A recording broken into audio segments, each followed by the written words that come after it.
ایک کنجوس کے گھر کوئی مہمان آیا تو اس نے اپنے بیٹے سے کہا کہ آدھا کلو عمدہ قسم کا گوشت کہیں سے لے کر آؤ۔ بیٹا بازار گیا اور کافی دیر بعد خالی ہاتھ گھر لوٹ آیا۔ کنجوس باپ نے پوچھا، گوشت کہاں ہے؟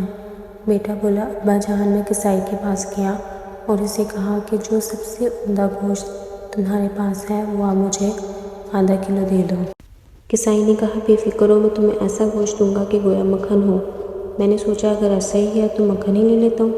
میں نے کسائی سے گوشت لینے کا ارادہ ترک کر دیا اور سیدھا مکھن والے کے پاس گیا اور اسے کہا کہ تمہارے پاس جو سب سے عمدہ مکھن ہے وہ دے دو۔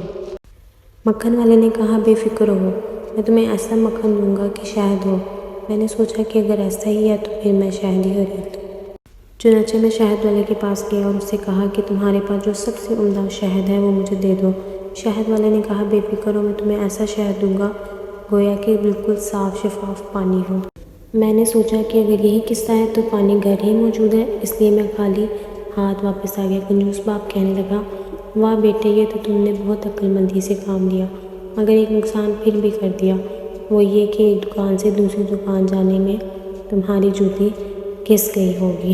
بیٹا بولا، نہیں ابا جان، ایسا نہیں ہے، میں تو مہمان کی چپل پہن کر گیا تھا، اس لیے کوئی نقصان نہیں ہوا۔ بیچارہ مہمان جو بڑی دیر سے کھانے کے انتظار میں بیٹھا ہوا تھا فوراً اٹھا اور اپنی منزل کو روانہ ہو گیا کہ کہیں دوسرے وقت کے کھانے کے انتظار کے لیے مزید تکلیف نہ برداشت کرنا پڑے۔ اگر آپ کو یہ ویڈیو اچھی لگی ہو تو subscribe my channel and thank you so much for watching this video.